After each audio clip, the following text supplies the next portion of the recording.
Just close that tab. Close it. That tab, yeah. All right. Well. Okay, Councillor, you're live. Thank you.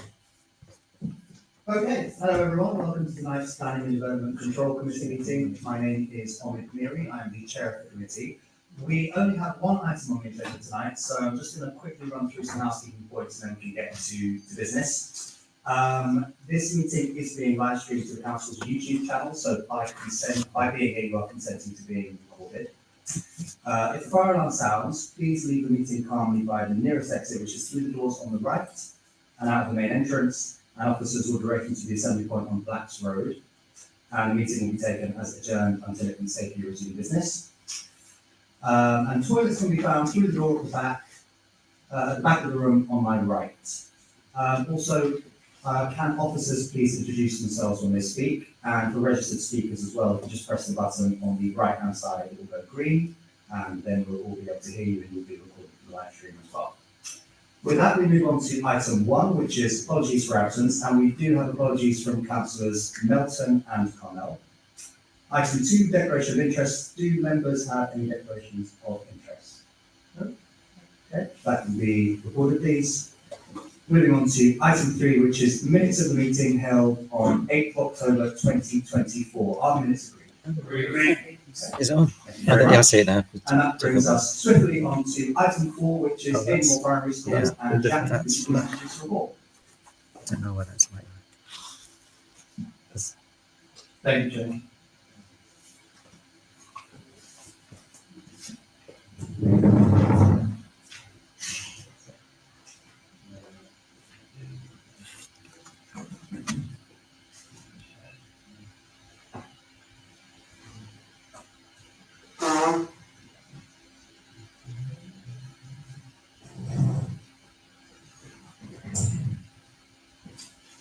Thank you, Jay. Jacques Duplessis, Planning Officer. The application site is Avonmore Primary School on Avonmore Road. Yeah. The image on the screen there shows the school ground indicated in red. Jack, I'm sorry to interrupt. Is there any way to make that image slightly bigger? We're trying, yeah.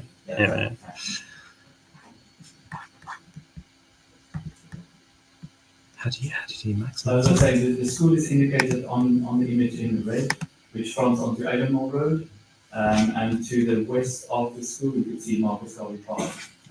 To the north lies Hammersmith Road, and beyond Hammersmith Road lies Kensington Olympia Underground Station. It is showing. The proposed development is for the demolition of existing buildings and structures and the erection of 3 new buildings to provide, firstly, a primary school and nursery with playground for 210 pupils, 10 pupils with high needs, and 13 nursery places with up to 40 staff. The maximum number of pupils for the school would be 200. It's only when you stop sharing I'm going to be able to Then there's a residential element, which is 2 buildings, buildings A and B, I think which just, deliver if we just keep on 91 residential units, of which 45 units will be affordable housing, with associated site parking and parking then I'll be able to. I'll leave it to this. Looking at public green spaces, as mentioned before, to the west of the application site lies Marcus Garvey Park, and this image also shows the existing trees on and surrounding the site. In terms of the local character, the existing blocks surrounding the site can be seen on the screen. If you look at number 1 on the screen to the left, is Glen Mansions, which is also a locally listed building. Opposite the site, in number 3, is Leek Court, another mansion block, which is also locally listed. The site is located in a conservation area, the Olympia and Avonmore Conservation Area, and I will at this point pass over to my colleague Alan. Right. So the site located in the Olympia and Avonmore Conservation Area you can see on the screen here. The conservation area is quite a large conservation area and covers a number of different character areas, of which the location of the current proposal site is within Bishop's Kings Road sub-area of the conservation area. So just to, as Jack just mentioned, in terms of the actual designations around the site as well as being in the conservation area, The site does include the non-designated heritage asset at Gordon Cottage, and is surrounded, as was just mentioned, by a number of local listed buildings. So in section 12.56 of the report, this covers off the other non-designated heritage assets which are surrounded by the site and its boundary. So just to talk members through, because this is quite a unique conservation area just in terms of the amount of development and the type of development is currently on the proposal site. So just to talk through this, these are a couple of aerial photographs and less maps just to show really kind of how the characters change over time. So this is one from 1895 where you can see that a lot of the development which currently addresses the development site and its setting wasn't undertaken at this time. So you can see a number of the mansion blocks which are currently locally listed haven't been developed out at this time. What is on site is obviously the original school that occupied the central portion of the site, and then to the north and south of that there were residential developments, including cottages which resemble the same character as Gordon Cottage that had been aimed to the wall, and then more of a mansion block towards the southern aspects of the site. So what happened then later on is obviously as the school became more populated in 1916, this image shows that the properties adjacent to Gordon Cottage were demolished to allow it to give the school additional playing areas externally, so as you can see on this image here. And then this is just kind of some aerial photography just to show again just the density to which the site was developed previously pre-war. Just for context, again, this is referenced in the committee report. Okay, so post-war, this is again post-mapping from around the 1940s, 1960s. So the school, obviously, following damage during the war, was rebuilt post-war to the single-storey school building you can see occupying the site as it stands. And alongside that, obviously, Gordon Cottage remained in situ, with some small development to the southern extent of the site, replacing the mansion block again, which was demolished. So if we just turn to Gordon Cottage, because I think this is quite an important part of the consideration of the application. So as I mentioned before, Gordon Cottage is a non-designated heritage asset. It's locally listed as a building of merit. Now, the listing, sorry, the local listing of the building wasn't accompanied by kind of a fully detailed appraisal of the building. So over time, obviously, that sensitivity and that significance of the asset has changed. But fundamentally, the key elements that are significant are obviously its role in illustrating part of the evolution of the conservation area in the local area from those images that we've just seen in the previous slides.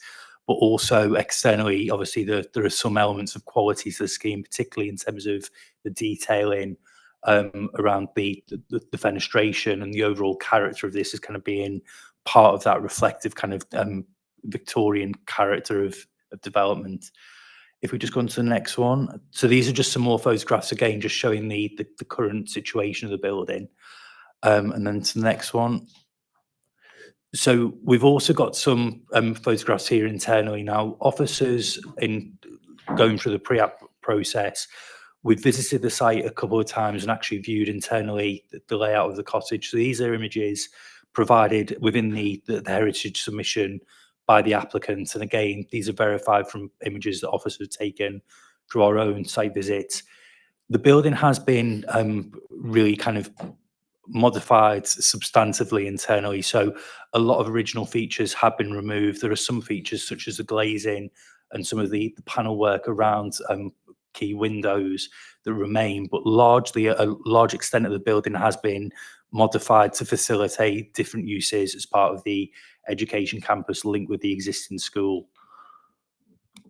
And again, these are just some floor plans just to show, again, the limited extent of floor area within the existing building and how that's utilised through an earlier kind of planning submission. Okay, so back to Jacques. Thanks, Alan.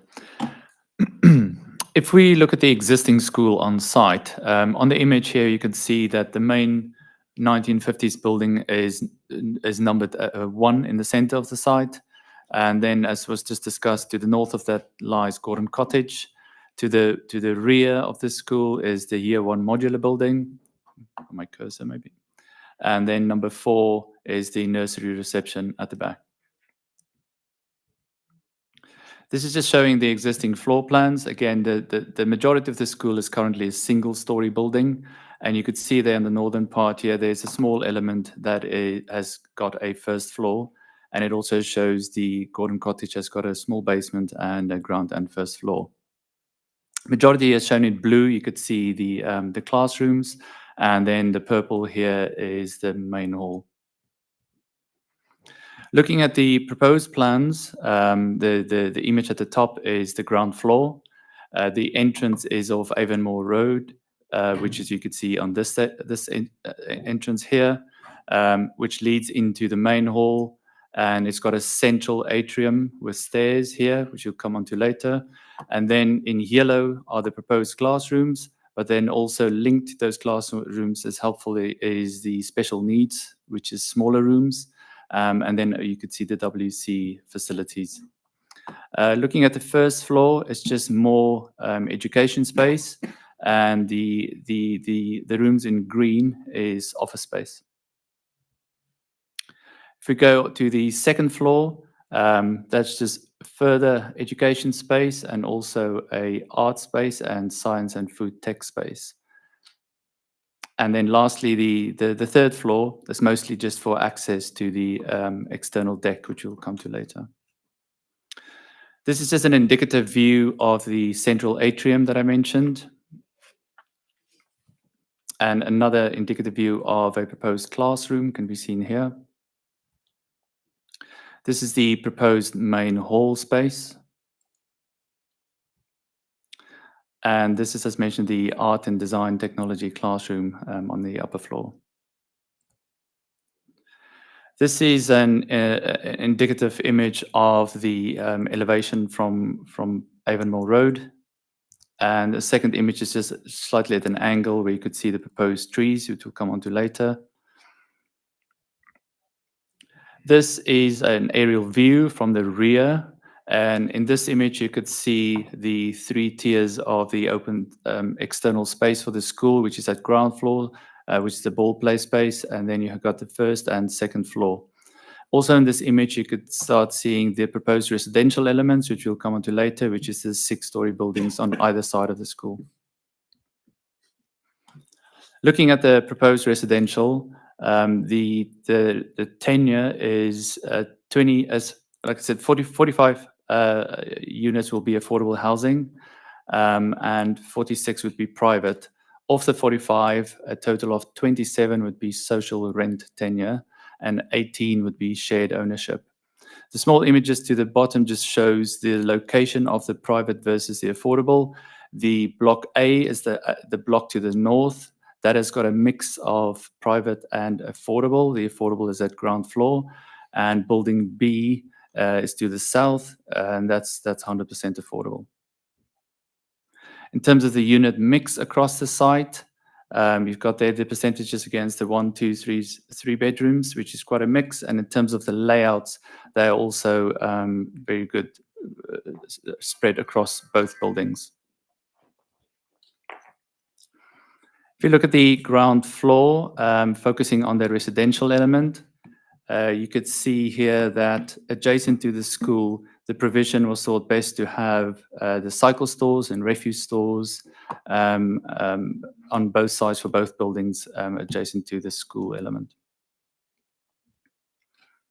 In terms of the ground floor circulation for the residential, each block, the main entrance is on the side elevation. You could see here on Ersby Street is for block A, and to the south is also on the side elevation. You have the main entrance to block B, and then all the ground floor units do have individual entrances as well. Looking at the general upper floors circulation, you could see there that there's each unit that has its own private amenity space.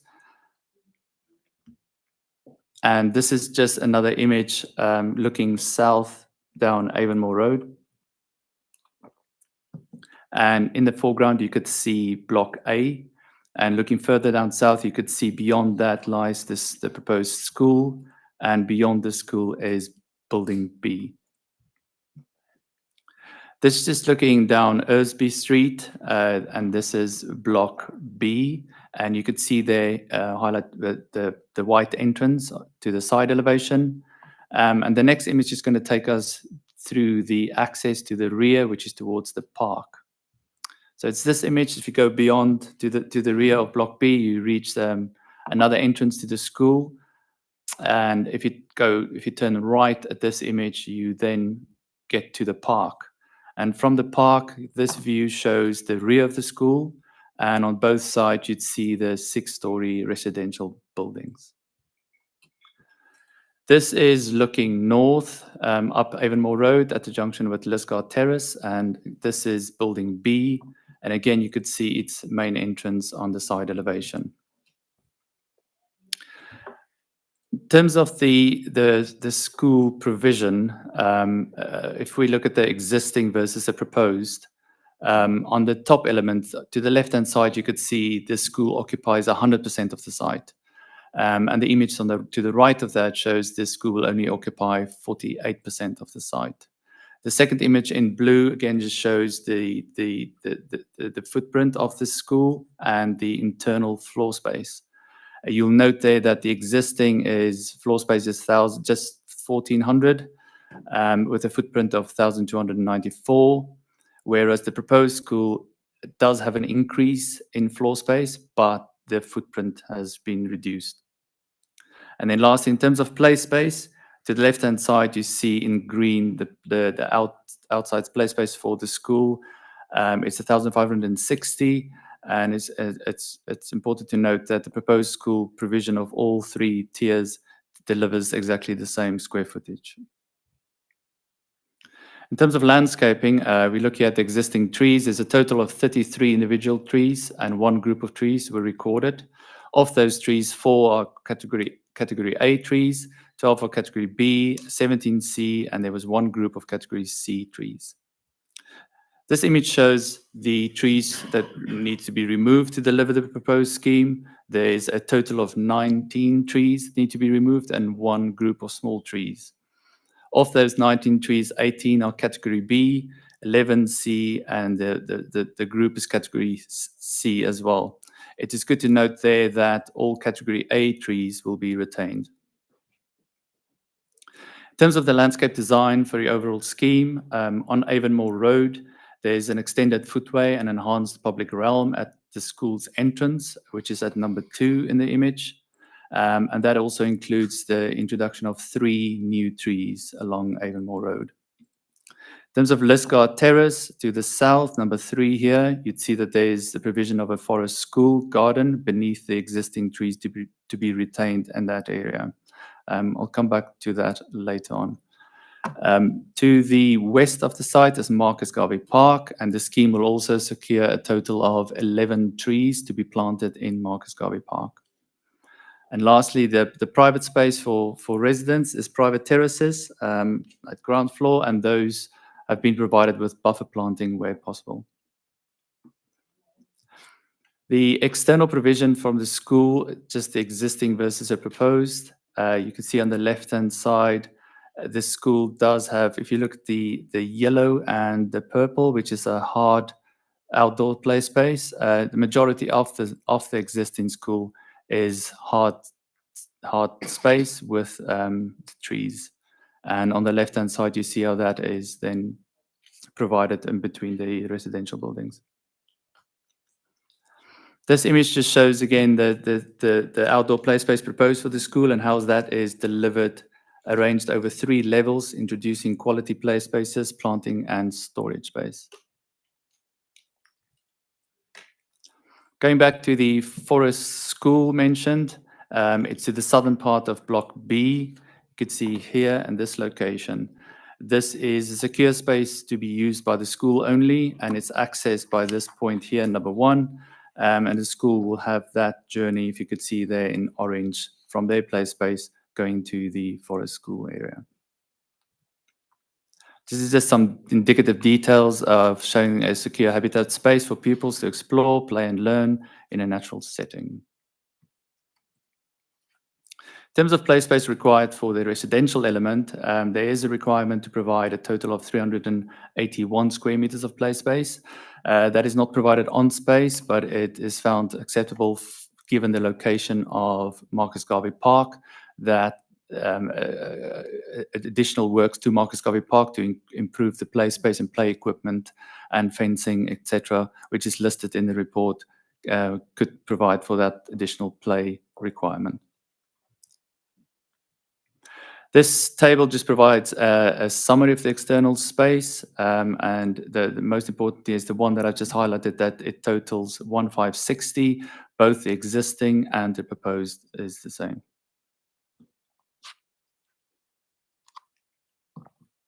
If you look at sustainable design principles for the proposals, the scheme will deliver a BREEAM score of 73.7%, which is excellent.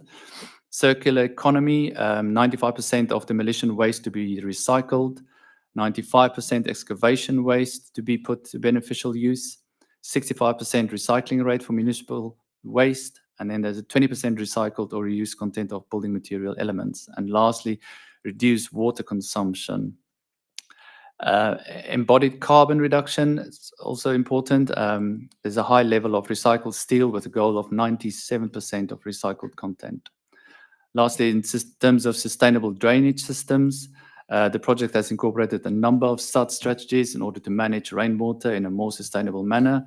And the points there listed are the options that have been considered, which is rainwater reuse, soft landscaping with natural infiltration, permeable hard surfaces, and green and blue roofs. This slide shows the balance of harm versus public benefits. On the left-hand side, you'll see the harmful impacts of the proposals. Number one is obviously the demolition of Gordon Cottage, which is a locally listed building of merit. The second is the harm to the Olympia and Avonmore conservation area, and this is linked to the demolition of Gordon Cottage. The harm is defined as lower end of less than substantial harm. There's also the loss of 19 mature trees and a reduction in daylight and sunlight to some of the neighboring properties. In terms of the benefits, that provides new housing, a total of 91 homes, of which 55.5% will be affordable housing if measured by a habitable room. It will also deliver fit-for-purpose school building. In terms of performance, which I've mentioned, it's reduction in carbon emissions, the BREEAM rating of excellent. And there's also multiple economic and employment benefits to Hammersmith and Fulham. In terms of the trees, there's improvements to Marcus Garvey Park, 11 trees to be planted, but also additional improvements in terms of play equipment and fencing, etc. I'll just hand over to my colleague Alan again on this point. Thanks, Shag. So has been identified, there is also, beyond the kind of wider planning balance of this scheme, the heritage balance to consider. So the report does clarify our conclusions on that, and I think for the sake of understanding this for members, it's just quite clear that we go through that on a step-by-step process. So the key elements of harm, particularly if we turn to the conservation area first of all, are through demolition of Gordon Cottage and the removal of the existing trees. Now, as has been mentioned, that harm is considered to be the lower end of less than substantial harm. The reason why we need to balance this is obviously particularly around, as is mentioned in the first point, the optimization of the quantum of housing to be delivered, including the quantum of affordable housing, would be delivered through the demolition of these buildings, and that's quite an important consideration in weighing that balance that is required, particularly from a heritage perspective. So we've considered this quite importantly in terms of weighing that heritage balance against those public benefits, and particularly in terms of considering the policy test of paragraph 208 of the NPPF. We feel that those public benefits would outweigh the harm caused to the conservation area when considering that test as a whole, and obviously the policy provision. The second part of the heritage balance covers off the non-designated heritage asset itself, which is Gordon Cottage. Now, again, the complete demolition of that asset means that obviously there is a degree of local heritage harm that will be caused as a consequence of that demolition. The MPPF, again, under paragraph 209, requires that we take a balanced view on that, really, in terms of, again, considering benefits against that harm. And as is suggested here again, that the optimisation of the quantum of housing delivered on site plus the quantum of affordable housing is considered to outweigh that harm and justify the demolition of Gordon Cottage in this instance.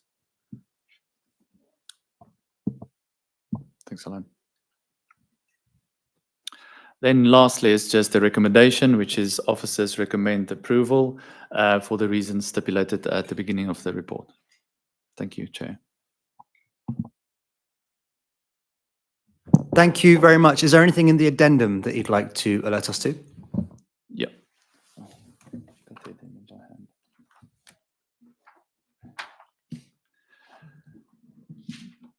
Just like to put your attention towards the addendum. The first point there is on page 14, which is the a request that came through today, which is for a plaque to be erected at the Gordon Cottage, and that could be formed part of condition 5, which already requires the historic building recording of Gordon Cottage. And then there's on page 71, there's just some minor changes to the representations received.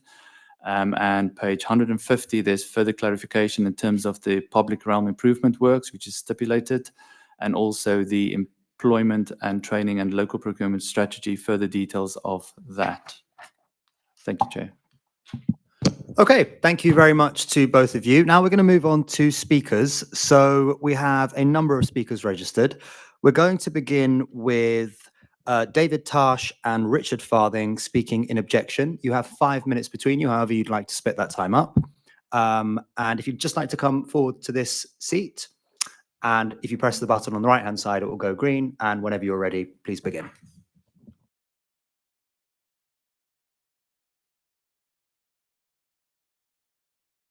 Is that here? Yeah, so I'm supposed to speak for 2 minutes. So can I ask you to cut me off at 2 so Richard fairly gets his 3, if you don't mind, because it wouldn't be fair otherwise. I represent the Avonmore Residents Association. I am a former parent of the school.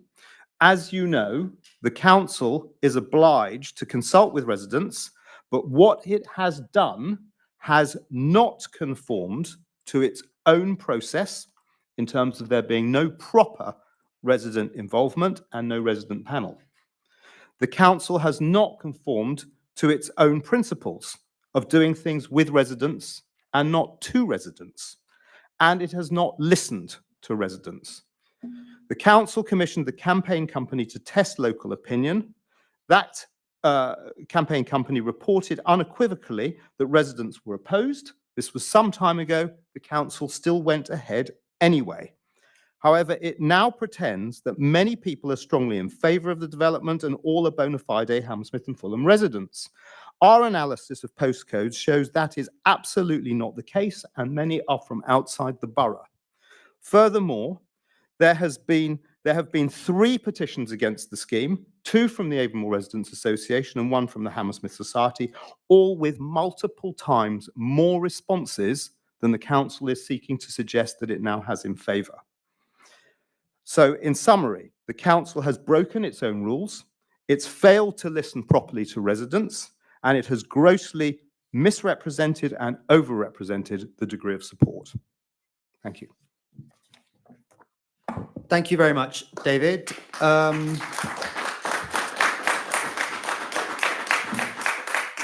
Yes, Richard, whenever you're ready, please begin. Hello, I'm Richard Farthing, Chairman of the Hammersmith Society. I picked up this issue from my predecessors, eminent Professor of Architecture, Professor Hans Henlein, our President, and former Chairman, Richard Winston, architect. And the essence of our objection is fairly straightforward.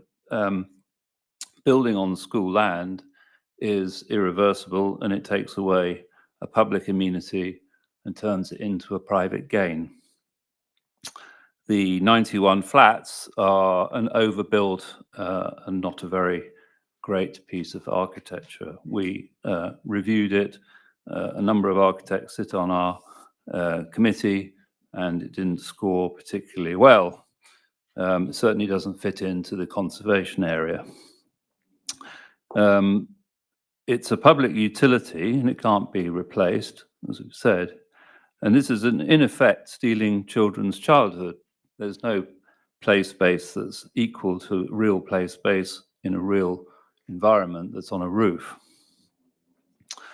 The loss of amenity for local people, including the tennis court that used to be used by a third party, used to be rented out, is a loss of amenity, which is a serious planning deficit. On to financial issues. This is really a housing project, not a school project. There's been quite a lot of money spent, 2.97 million as part of the community schools program, so-called. 1.8 million of that has gone to BPTW, of which £1 million has been spent already on Avonmore. Furthermore, £800,000 has been spent in Munn Street for refurbishment. All of that money could have been spent to refurbish Avonmore. The reason why Avonmore wasn't refurbished as part of the DFE program was it's not that bad, despite the report. The actual condition report said it wasn't too bad, and it is actually an Ofsted outstanding school, so really things can't be as bad as the council makes out. The project is financially unviable, according to the FVA that's in the planning application. And let's talk about the value of the land that is being sold. Now, the council maintains that the land is not being sold, it's being kept in public ownership. But why would people buy these flats, the 50% that are for sale, if there was no value in it? They wouldn't buy them if there was no value. They must be achieving some value from this public land. So effectively, the land is being sold. The land does not belong to the council. The land belongs to the people, the burghers, officially, of Hammersmith and Fulham. So it's not really the council's land to give away or to sell. The development risk, there is some. Those of you sitting around this table probably know about a rather large project called the Town Hall, which has demonstrated the risks of being a developer. The £22.5 million of Section 106 and SIL that was taken to shore up the Town Hall could have been spent in building a lot of affordable housing, or indeed refurbishing a perfectly viable school. So that's the situation. Not a great project. You're taking away public land for what appears to be at least 50% private gain, and the school isn't actually that bad after all. Thank you. Thank you very much, Richard. Thank you. That's okay, we can leave the mic on. We're coming now on to two speakers speaking in support. We have Maya Whittleton, who is the head of Avonmore Primary School, and Jill McGregor, who is the agent for the applicant. You have 5 minutes between you, however you'd like to share that. And if you could introduce yourself, please, and whenever you're ready. Thank you. Yes, thank you. Sorry. That's okay. Is that right? Yeah. Good evening, everyone. I'm Maya Whittleton. I'm the head of school at Avonmore Primary, and I'll be speaking on behalf of the school. Avonmore serves a wonderfully diverse community with a range of challenges, including significantly higher than national average deprivation, mobility, special needs, free school meals, and English as an additional language. Our team do an exceptional job meeting the needs of our pupils, and we are really proud to deliver an outstanding education to every pupil every day. Our current building, however, is failing all of our pupils, but it is failing our most vulnerable pupils the most of all. And it's only getting harder and harder to maintain the level of education that our pupils deserve. It is beyond repair. Pupils and staff suffer from an unreasonable amount of limitations in this dilapidated prefab, including constant maintenance to keep the building functioning, regular roof leaks, single pane windows and poor insulation leading to unmanageable temperatures, poor acoustics which affect concentration, poorly designed outside spaces which limit play and can become unsafe. There are many accessibility issues, including steps, uneven surfaces, and there is only one accessible toilet on the entire site. There are very limited spaces for our special needs pupils. The kitchen was an old servery, so it's tiny. It's such a struggle to provide a hot, fresh meal for everyone. Gordon Cottage is not well integrated, having been added on later. It's inaccessible for anybody with mobility issues and is a difficult space to plan to use for educational purposes. The proposed design, however, meets the initial school brief perfectly, in my opinion, putting inclusion and well-being at the heart of the design. And its location between the two blocks of flats keeps the school rooted in the heart of the community. This was exactly what the community asked for in the consultation processes and the feedback sessions, of which there have been at least a number of different rounds, pre and post-COVID. The new school will provide spaces designed for regular community use outside of school hours, a highly sustainable and highly energy efficient school, a fully accessible site for all of our learners, purposely designed flexible spaces for learning for everyone, but especially for those pupils that need them the most, without having to be separated from the class for individual or group learning sessions, so not feeling othered. The site will feel light and airy with a spacious feel supporting inclusion, and again, putting well-being, emotional and social well-being, so important after COVID, of the pupils and the staff team at the heart. Improved kitchen facilities, a dedicated library space to instill a love of reading, well-planned, purposefully designed outside spaces to encourage a really wide range of play, all of which can be managed appropriately by staff and kept safe, dedicated spaces for science and art to ensure we can provide a rich, engaging curriculum which will never be narrowed, and to make sure that our pupils are truly ready for secondary school and beyond, whatever they want to go on to achieve. The proposed new building provides exactly what our pupils and their families truly deserve, an exceptional space where they can continue to access an outstanding education. Thank you. Thank you very much. Jill, whenever you're ready. Thank you. Good evening, members. My name is Jill McGregor from Lampo, the agent for the planning application. The application has been made following an extensive pre-application programme between 2019 and 2023, with a series of pre-application meetings, in-person and online events, as well as a dedicated website on the Council's online consultation platform. Key findings from the feedback received at each stage have been an important and integral consideration of the design and development process, and the final submitted scheme included a number of changes to the proposal as a result of the community feedback.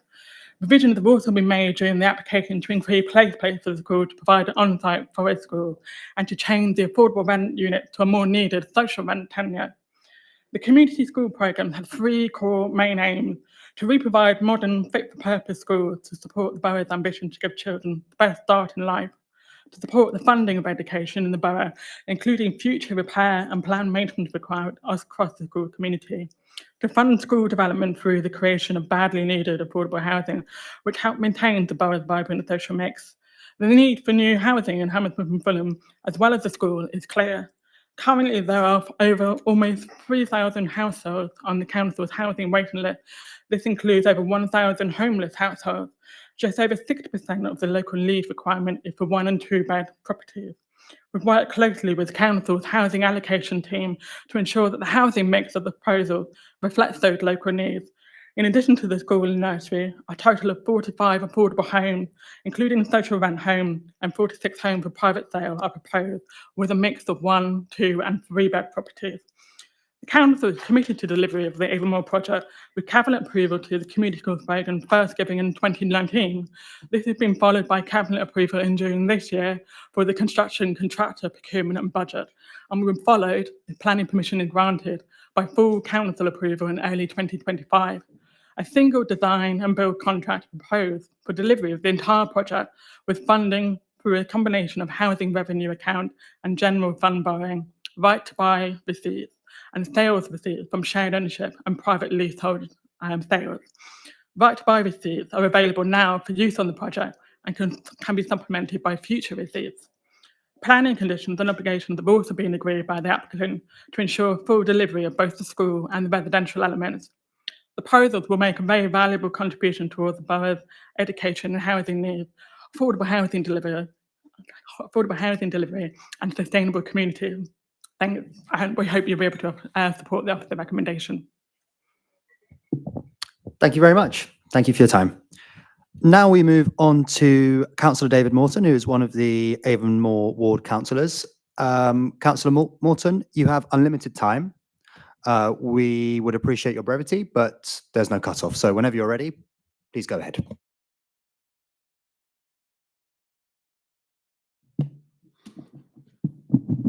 Thank you. I will try to be brief, but it certainly won't be 156 pages of brief. So, Chair, members of the committee, thank you. I'm not here to oppose the building of new homes generally, but to voice significant concerns about this housing development proposal. Because it does not uphold the values to which this council aspires, values designed to protect residents, preserve our shared environment, and to ensure responsible financial management. Let's first consider this council's stated priorities: shared prosperity through affordable housing, financial efficiency, community engagement, pride in our borough, and a commitment to climate and ecological responsibility. The proposal before you violates each and every one of these commitments. In March 2019, the Cabinet approved the Community Schools programme. It had two objectives: to meet the Council's targets for affordable housing with the added benefit of renewing the borough's schools estate. The Cabinet were told that Avonmore Primary School was unfit for purpose and so inevitably needed to be demolished. I have here two separate condition reports, one from the Department for Environment and one from Hammersmith and Fulham Council. They show the school listed as grade G, average condition. This may not sound encouraging, but the reports focused on nothing more serious than a tennis ball blocking a gutter and a shortfall in annual scheduled maintenance. An export school surveyor in the borough has said that he would be delighted to receive such a report on any of the schools he has recently surveyed. With this grading, the school was not eligible at all for a DFE rebuild grant, so it is entirely inaccurate for the council to pretend, even in their application to the DFE, that no funding was available because the school was somehow unfortunate in not being selected. The fact is, it was not in sufficiently poor repair. And please keep in mind that the estimated total cost of maintenance work was circa 800,000, 20% less than was spent on decanting to Munn Street. Further, the 2023 Ofsted report says that the school is delivering an outstanding level of education, outstanding in quality of education, behaviour and attitudes, personal development, leadership and management, and early years provision.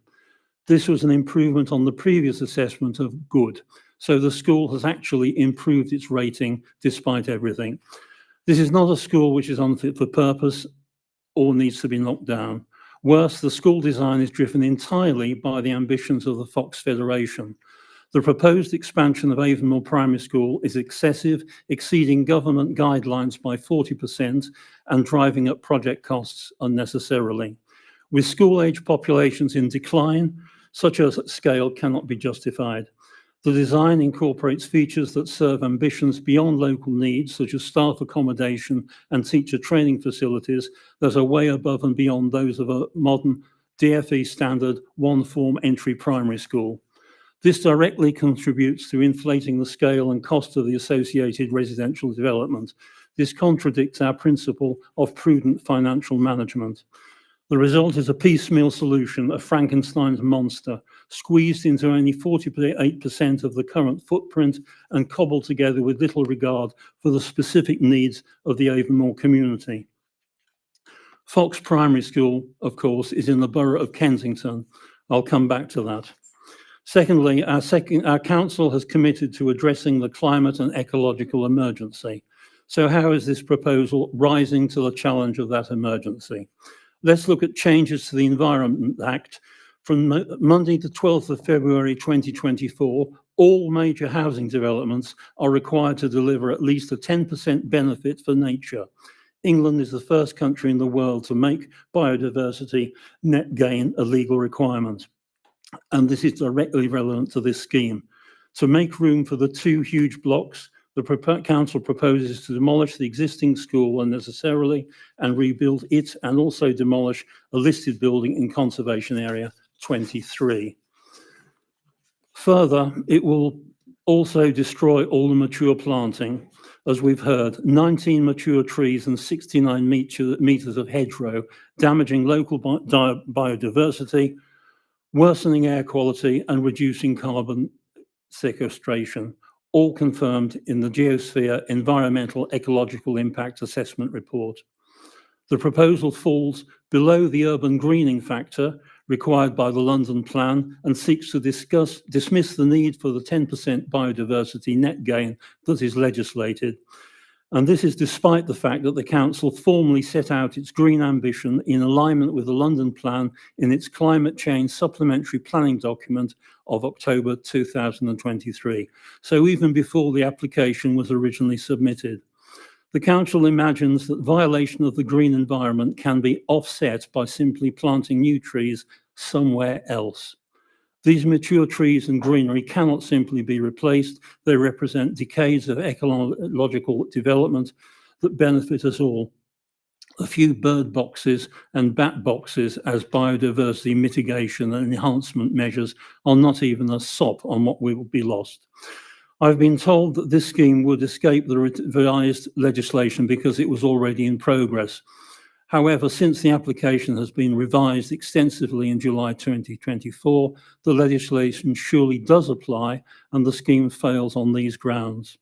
My constituents are dismayed by the council's breach of the Environment Act and fear losing the mature trees which have been the feature of this site for over 60 years. You may have read Ring of Bright Water. The author Gavin Maxwell, who lived opposite at number 8 Avonmore Road, actually mentioned walking his otter along the wall of Avonmore Primary School. Sadly, no more.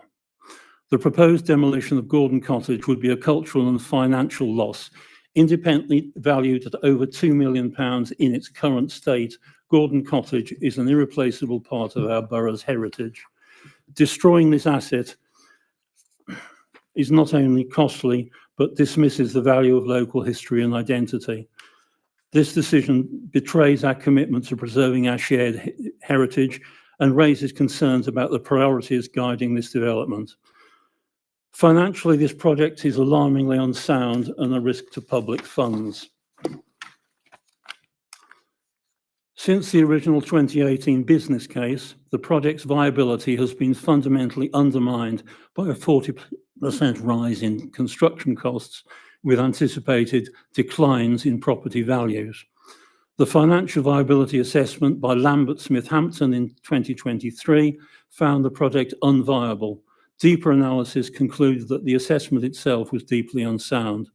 Despite strong representations and despite changes to the level of affordable housing in July 2024 that would further reduce viability, no accurate revised business case has been issued that demonstrates acceptable viability.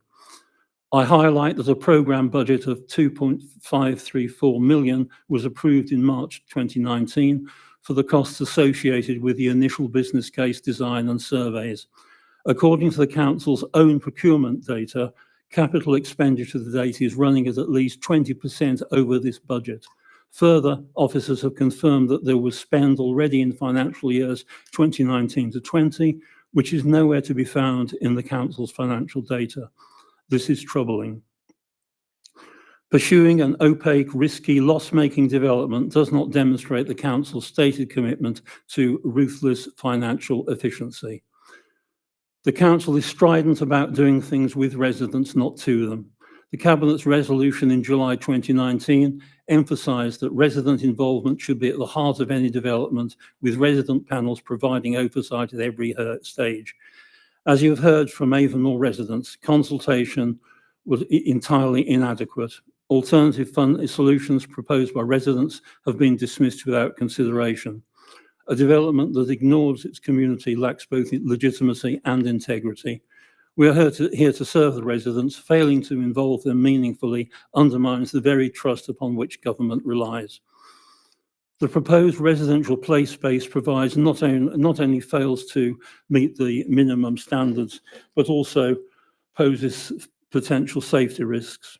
The applicant's suggested play areas are inadequate, with significant shortfalls against recommended site requirements, falling 17% below the minimum net site area set in the Department for Education's guidelines. The decision to repurpose the previously proposed doorstep play area for children under 5 as a general school play space reveals an attempt to satisfy one policy requirement by disapplying another, undermining the needs of young residents who will live in this development. The proposed forest school space, located approximately 80 metres from the school's entrance, is separated by public space, raising severe safeguarding concerns. Relying on a smart glazed window with an electric current for privacy is not only inadequate, but also risks overlooking this area. The suggestion that children use Marcus Garvey Park, a location notorious for drug use and antisocial behaviour, is reckless. As parents expected to sweep the park for discarded needles and drug paraphernalia before allowing their children to play. This fails to provide a safe, nurturing environment and does not reflect the pride we take in Hammersmith and Fulham. In conclusion, the development does not align with the Council's vision for a sustainable, inclusive and prosperous borough. It is a project that prioritises short-term financial gain at the expense of our community's welfare, environmental integrity and cultural heritage. I urge the committee to uphold our standards, honour our principles and reject this flawed proposal in its current form. We have the power to make decisions that reflect our community's values and meet their needs. Let us ensure that we do so today. Thank you very much.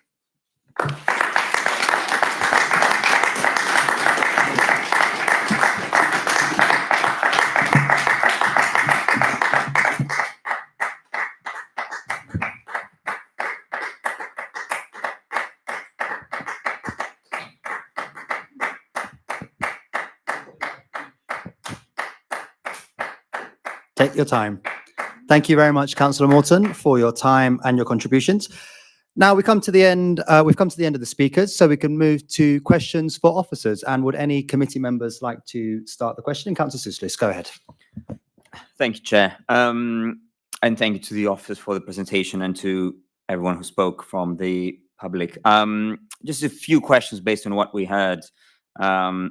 First of all, it was said that there has been no consultation by some of the objectors. Could you give us some more information on the others said that there was extensive consultation. Could you just give us some more information on exactly what has happened? Excuse me, Mr. Tash, and to anyone else in the audience, it's very important that every committee member can ask their question in full and that all the answers are heard in full so that we can make our judgment in total clarity. I can't take any more comments or questions from the floor. If committee members cannot hear or cannot ask their questions or hear the answers, then the whole process is pointless. So I please ask you to remain silent. Thank you. Councillor Souslis, thank you. Thank you. Yeah. Through the chair, thank you. There was, in terms of public consultation before the application was submitted, so pre-application stage, the council's housing development team, they have carried out public consultation from the period of November 2019 until July 2023. In terms of the application that was submitted, we carried out 2 sessions of consultation, and as was mentioned, that it was one of the changes that was made to the landscaping required us to carry out additional consultation. So there was 2 rounds of consultation carried out for this application. Okay, thank you. If I can move on, Chair, if that's okay. Mr. Farthing said that the new building, I think that's for you, Alan, is not a great piece of architecture. And obviously, I know this is, it's subjective, but what would you have to say? Thank you, Councillor. So just to be clear, I think obviously responding to the objections that have been made in the comments today, I think it's also quite helpful to refer to section 5.7 of the report, which covers off obviously the fact that this has been a scheme that's been presented to our design review panel on 2 occasions. So that element of the report obviously covers off a summary of the comments from the design review panel. Now, I think the design review panel looked at this scheme and obviously kind of found a different conclusion to obviously what the objectors have said. And that's quite important, I think, in terms of, you know, our panel does have a range of different architects on it and different professional undertakers in terms of landscape architects as well. There is also a representative of the amenity groups as part of that group as well. So I'm just going to get the page on it. Yeah. Sorry, I'm just had it there.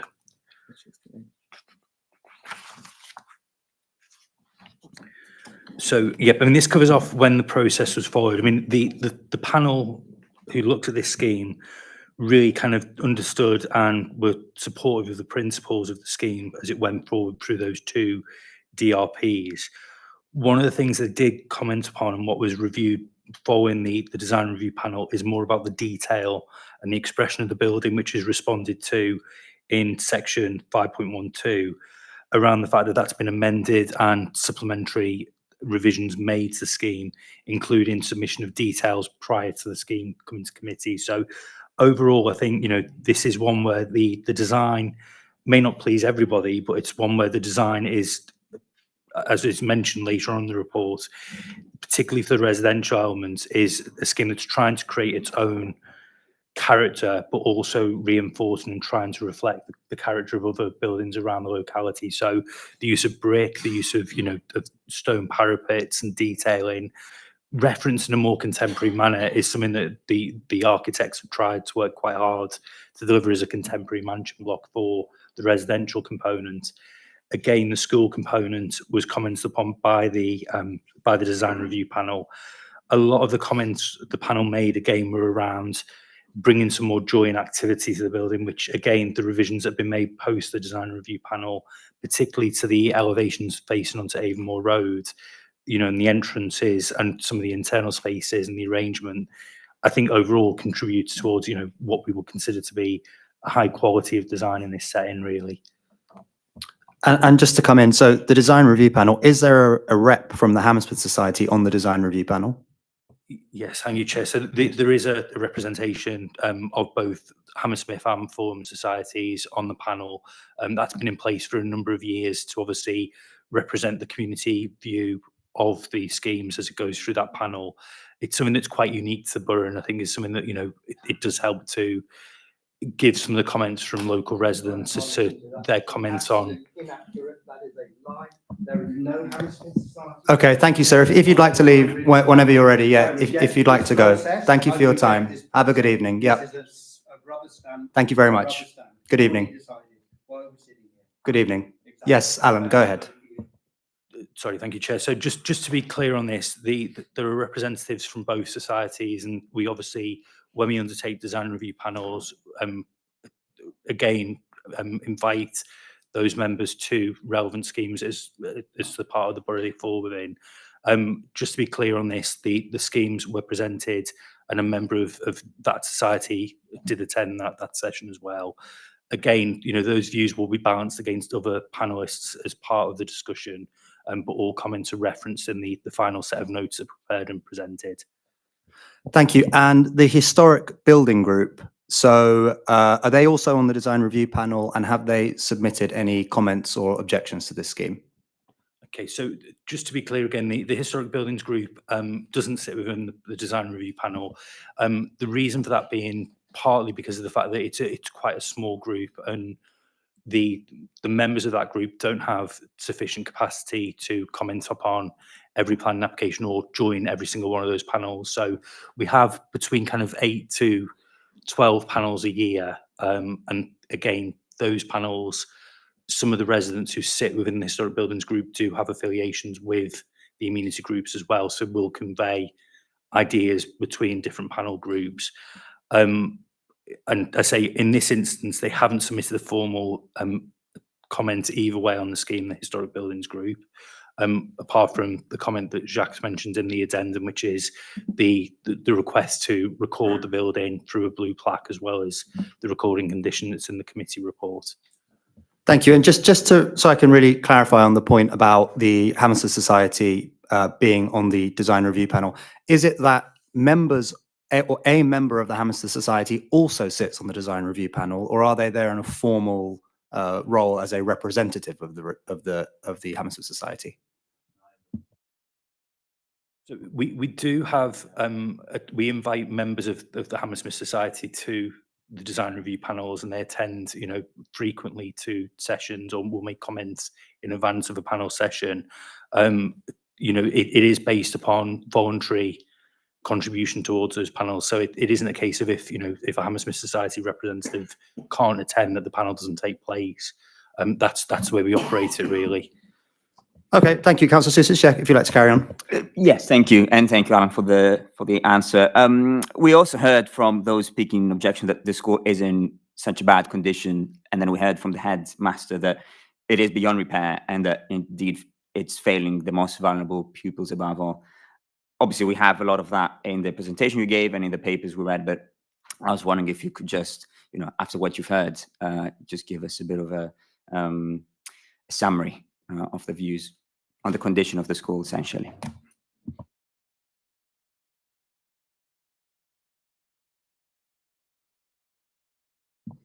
Thank you, Councillor.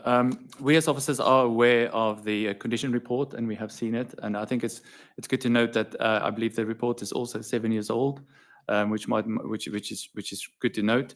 In terms of the condition of the school, if you bear with me, I don't know if I'm sharing, but I do have some photographs of internally of the school. I'm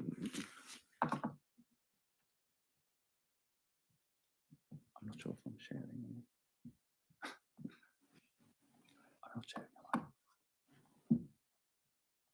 Sorry.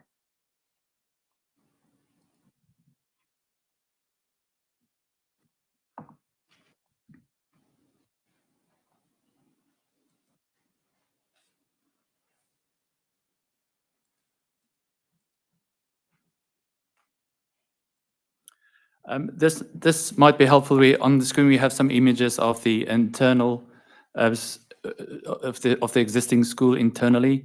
Up at the top there you can see the reception classroom. We've got also the library. We've got some typical classroom space you could see, and then the kitchen, which was also mentioned by the head. You could see which seems very tight and small. I think there's anything else. And obviously, in terms of the external space, it's also good to know that there's a lot of hard standing in the school at the moment. So in terms of loss of landscape, it is mostly the trees. But in terms of the school itself, I don't have anything more to say unless there's any more questions. No, I think, that's Matt, sorry. Oh, hi there. Sorry, through the chair. Matt Butler, Assistant Director at Development Management. It may help the committee just to point out, as part of this application, we wouldn't have been scrutinising the existing condition of the school and whether it was, if you like, fit for purpose. Our starting position is a development plan, and the development plan around community facilities, which obviously schools fall under, would be to support the improvement and re-provision of these facilities, and particularly around any childcare, nurseries associated with them, and any special needs improvements that would come out in any redevelopment. So I think it's important just to establish that as our starting point, and then obviously in terms of the acceptability of it, we consider in the round against all the other policies within the development plan, which obviously you've had presented in the agenda, and indeed through a lot of the key ones were picked up by my colleagues in the presentation. So it's just really just to focus out, we have not done a critical analysis of whether this school is fit for purpose, and that's not a requirement under the assessment of this application against the development plan. Thank you. And just a final question. If you could explain to us exactly what category A, B, C on trees are, so we can get a better perhaps idea of what the loss means. Sure, through the chair. The category A is your highest category, so that's a very high quality mature tree. And if you go down to B and C, B is a lesser tree, and then C is a not so much a significant tree to be lost. So is it to do with the maturity of the trees? Is that how it's assessed? It's assessed in maturity, age, shape, yeah, and health. Okay, Councillor Shavot-Verdier, yeah, go ahead. Thank you, Chair. I want to say a few things first. First of all, I've been reading this pack in conjunction with the pack of the Audit Committee, which I invite all residents to, which is less sexy in planning, but nonetheless interesting, taking place tomorrow, in which we'll be reviewing the annual accounts. I've read in the packs as well as in the representation suggestions of seeking alternative funding, and wanting to perhaps remind everyone that in real terms we've experienced a cut of 54% of our funding in the last 10 years, and that the alternative would be to borrow money, which has essentially, for an organisation like us, become impossible after the mini budget. Now, the second element that I want to say is that I didn't think I would see the day until I'm essentially told in a public meeting that these kids really aren't having it hard enough. We would essentially need to wait until the school is on fire to provide our local children with better opportunities. I thank the representations we've heard now. I certainly would feel very embarrassed if I'd made a representation against providing our children with better outcomes after having heard the schoolmaster. I wanted to speak to you about the overall size of the school. You had a slide about this, which detailed, say, something around footprint.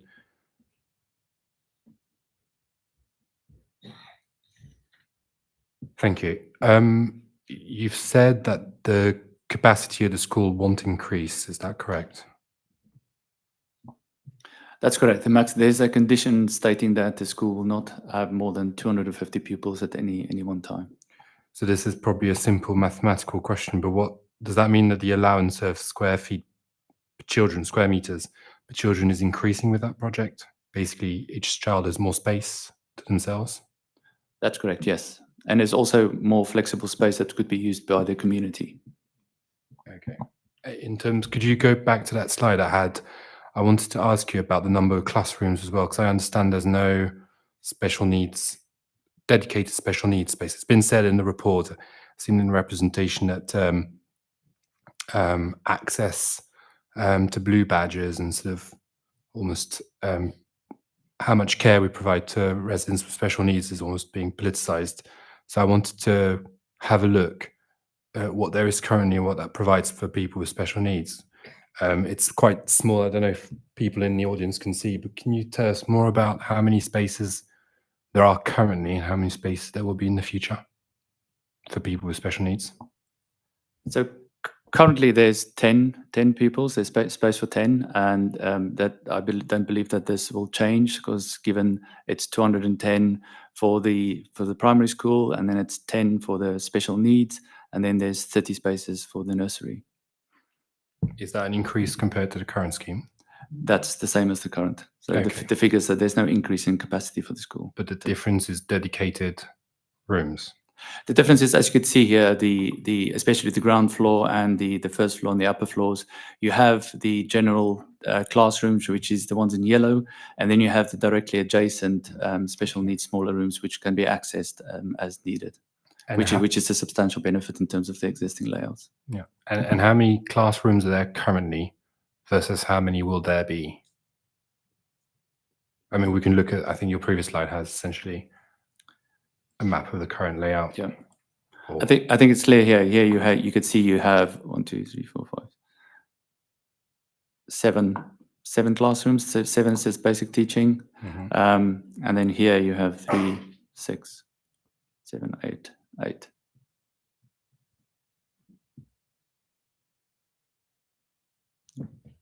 Seven in the existing school, 8 in the proposed development, yeah? Yeah, but there's also on the upper floors, you'd note that we have the special science and food tech and also the art class, and that's additional to that. So yeah, so it will be more classrooms. And you lead me to my next question, specifically about the space, the science and technology spaces. Could you tell us more about this extra provision on site? What is this about? I don't have that information at hand, but I can show you what it would look like. Other than that, you can see here, this is just a representation of the art and design technology classroom. Okay. Thank you. If I can continue, Chair, I had a condition on page 13. You list a condition with regards to the community liaison group.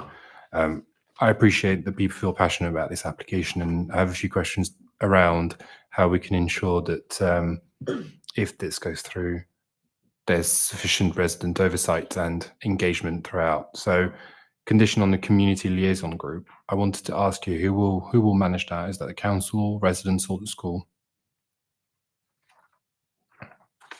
That would be the council. Yes. Okay. Because details of the community liaison group needs to be submitted to the local planning authority for approval. And so, who will the initial contact of that liaison group be? That would be established at that time, and it will be stipulated in the report. Yeah. And is that established in conjunction with residents? That would be a requirement. Yes. Okay. A few further questions, actually, probably requests to be considered in setting up this group. There's notice that there's information that this will give, it's exactly advance notice of exceptional hours of work or other notices to be provided. How long in advance of those exceptional hours of work will information be provided to residents, please? If you don't have the answer, you can say to me this will need to be considered. That's something that I think we should have regards to. The whole report would have to be considered at that stage and then consulted upon. Okay. Yeah. And then one last question. I think the suggestion is that this group should have a sort of phone number or email address. In spite of driving tech for the council, I also militate constantly for offline routes of communication. So something as simple as a suggestions box, please, on site would be really helpful to residents who don't have an internet connection or can't use phones, because it's much easier. So if that could be considered, I'd be very grateful. And that's it for now. Thank you, Chair. Thank you. So we have the same number of pupils, an increase in school floor space, and the play space remains the same. Yes. Yep. Okay. Great. And just to speak to some of the questions that have been asked and some of what was mentioned by the speakers. So I think we heard that it was being suggested that and I appreciate Matt already mentioned that this wasn't something that can be considered as part of the sort of process leading up to this committee, that the quality of the school as it currently stands is adequate. And I think I just want to put out there that when we heard from the head of the school, and I quote, "The school is beyond repair." So I just put that out for committee members. Any further questions? Yes, Councillor Walsh. Thank you, Chair. Firstly, I just wanted to revisit the matter of the trees that are going to be removed. Obviously, thank you for your clarification as regards the category of trees. I know it's referred to as 19 trees plus one group of trees. Could you please clarify what is a group of trees as opposed to the individually identified?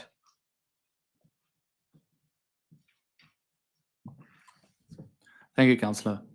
Just see if I can find. Generally, if they refer to a group of trees as one element, it's because it's smaller trees that's almost kind of bushes rather than an individual big tree. So it's more a combination of smaller, very, very tiny trees that creates a bush, and then therefore they clarify it as one element rather than individual trees. Thank you. And can you clarify, are any of the trees that are subject to being removed TPO'd? Well, all the trees fall within a conservation area, which requires permission for them to be taken down. Yes. Okay, thank you for that clarification. I wanted to move on to the matter, firstly, of the servicing of the site. Can you clarify, if I understand it correctly from the report, it'll be through either Avonmore Road or by Earsby Road, is that correct? So correct, that is, the school is clearly from Avonmore Road, and then you do have the two residential elements, which is on Earsby Road and then is to the terrace to the south.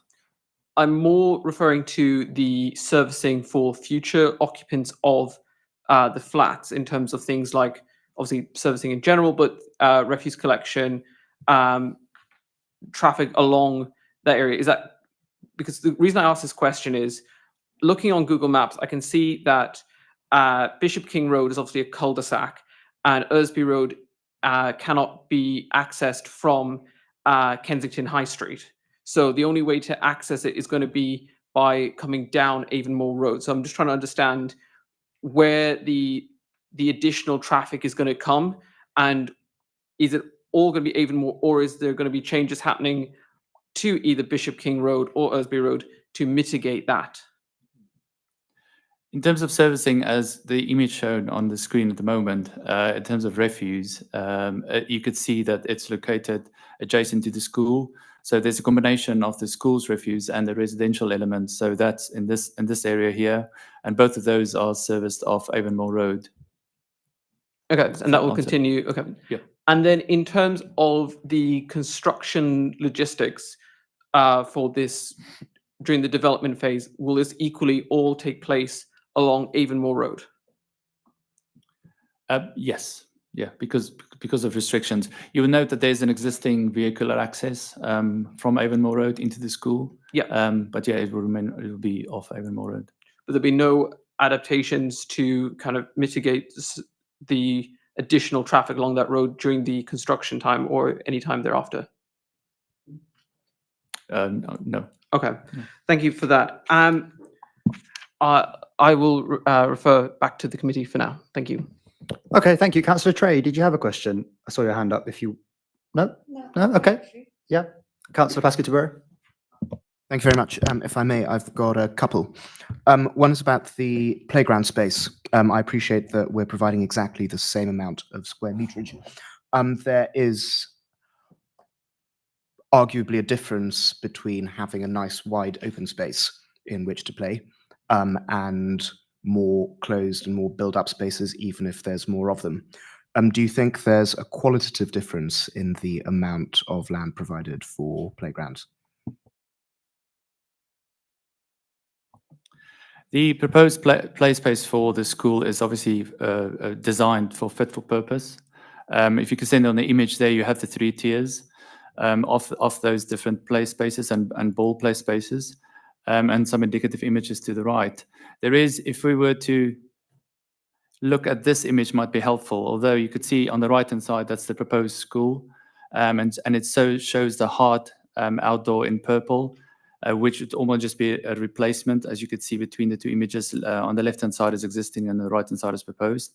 And it's hard and formal and social spaces. So you'd see on the existing, there's probably a bit more narrower space because of the layout of the school, whereas that is much more combined in one space to the center of the proposed school. Does that answer the question? Yep, thank you very much. That's helpful. The second is about demand. I appreciate that there's currently no demand for increased school spaces. We're obviously building more homes in the area, which is something that, as you know, I'm a big supporter of. Has there been any modelling done suggesting how demand for school spaces might change over the next, say, 5 to 10 years?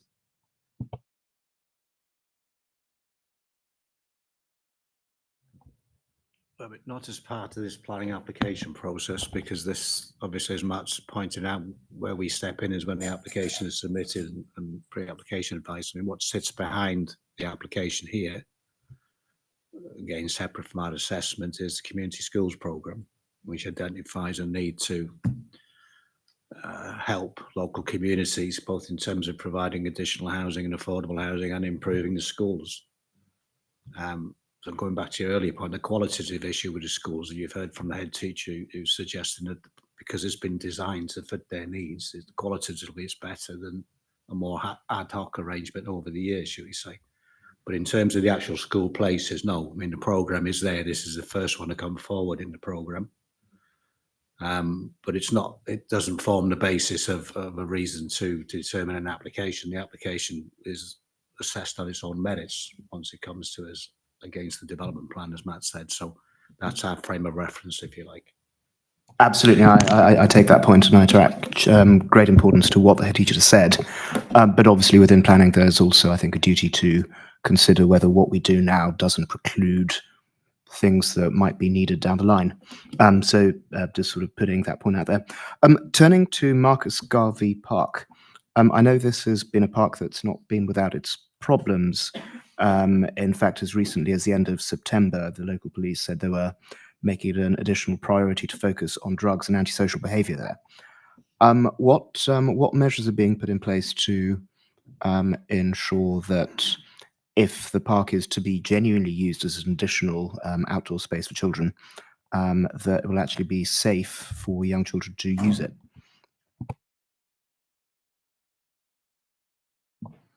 Well, obviously, the park is currently being used as in its current state by the public.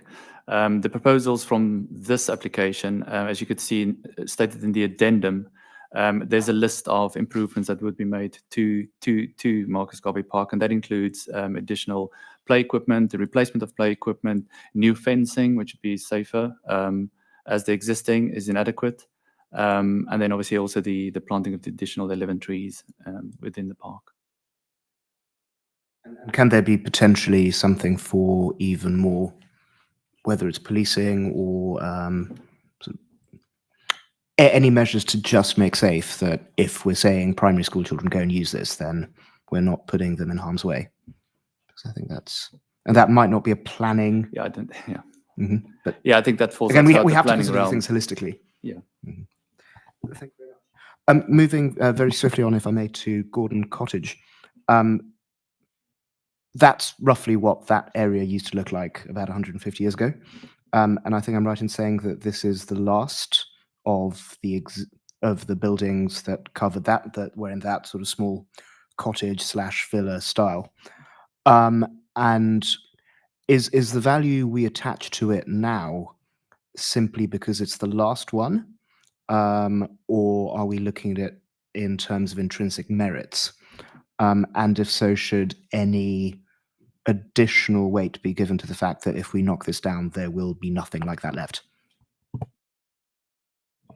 Thank you, Councillor. I mean, the significance of the asset, as you say, is twofold. It's its contribution towards the conservation area, and then as a non-designated heritage asset as well.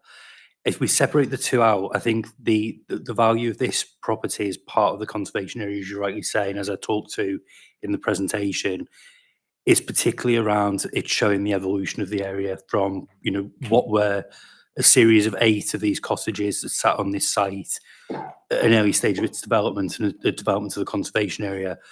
As we mentioned, that context has changed quite significantly in short space of time, from the cottages to the mansion blocks and other education buildings that sit around it. So it isn't, a conservation area where just because that's part of the evolution of the area, it necessarily warrants the fact that would need the most significant degree of protection, because also, as I mentioned, this is quite a significant conservation area in terms of its scale. So there are a different number of character areas, and this one is quite unique in terms of the fact that the site has been previously developed with, an alternative range of different scales and types of buildings. So there is merit in that, and that's why we've equated that degree of harm to the demolition. The second part, in terms of the non-designated asset itself, so again, there is importance in terms of the architectural quality of the building externally. Internally, there are very limited features that would warrant consideration of, there isn't anything such as, decorative elements internally that have been preserved, or any elements that would warrant that to go forward for a potential statutory listing. And so therefore, we've got to kind of equate that in terms of the overall balance of what the loss of that asset would do. Again, there is local heritage harm resulting from that, and we've been very clear about that in the assessment. But ultimately, there are two elements to this. Is obviously, if the demolition is to come forward, there is a condition relating to recording the building as well. So there will be a record of that, so that people can interpret that, understanding what the building was as we go forward, and also that would be referenced in any forthcoming updates to the conservation area character profile that we undertake, to understand, again, the reference of that building, similar to what I mentioned in the maps of, the different buildings that have occupied the site previously. It's good. What I've seen done elsewhere, where there are buildings that were there and no longer are there, is, almost a photographic record to be on site somewhere of what they're there. But, that's just a comment I'm throwing out. The final question I have is in relation to the safeguarding of children, and how that can be best made to work, bearing in mind that you will now have on the same site 2 quite large residential buildings with balconies, lots of overlooking. and what the intention is for that to be taken forward.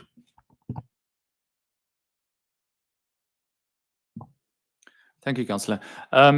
We do have a condition requiring a school management plan to just show how the school operate. There are further conditions requiring the details of, as we said, the refuse and all those services that need to take place for both elements, the school and the residential. And I think it's through those raft of conditions that we do have that will ensure that both users work together best. Very much. In particular, how does the design ensure the privacy of the children sort of at play? There are, I think I might have an image. There are some privacy screens on the terraces for the residential, which is those that are nearest to the site of the school. But also you'd see that the school was specifically designed, especially at ground floor. You have, like I mentioned, you have all the refuse and the cycle stores, all of that at ground floor adjacent to the school. So that pushes back any potential residential that's not been delivered adjacent to the boundary of the school. So there has been several elements to ensure that although the residential is very close, the overlooking has been addressed, and also the proximity on ground floor. Thank you very much. Thank you. Councillor Trey?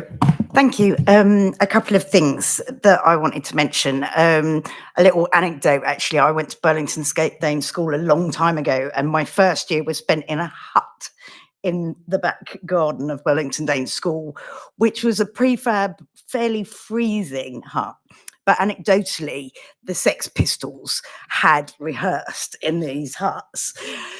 My question is kind of, what is the criteria for salvaging an old building with anecdotally heritage? You've pretty much answered to do with the cottage, but can we speak a little bit more to you saying a photographic heritage? Is there a question of putting up a plaque, or did we mention that? Have we already mentioned that? Sorry. Thanks. So, Councillor, just to be clear, that the request for a plaque from the Historic Buildings Group is something that can be met through conditions. So that would be one of the blue plaques that's across the borough. The recording of the building, as I say, because of the amount the internal fabric has been played about with and really kind of changed over time to facilitate the education uses, there are very relatively few features that remain internally, and therefore what we've suggested in the condition is following Historic England's kind of best practice, is to record the building through a report that includes photographic surveys to that regard. So I think it isn't a building really that there isn't anything, kind of culturally significant, as you suggest, for other sites where it may warrant some more in-depth recording around certain activities that have taken place, which we would do if that were the case. But this is more around just recording the building in its entirety so that people understand its form, function, how it's changed over time, but also how it's been, I suppose, enveloped and brought into the school environment really over time. So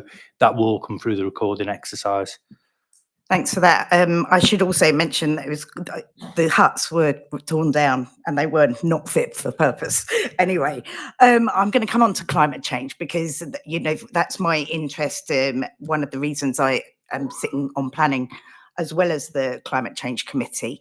Can you speak a little bit to, it looked like there were some really good figures in terms of the building being a more efficient use of carbon, but also in the recycling of the materials that are going to come out of the demolition, etc. If you could just, for the public as well, to really have some details on that, if you could speak to that. Thanks. Thank you, Councillor. Yep, the screen we had on earlier says, if you look at this one, it's just the sustainable design principles. The proposed school and residential buildings would achieve a BREEAM score of 73, which is excellent, and that is really good.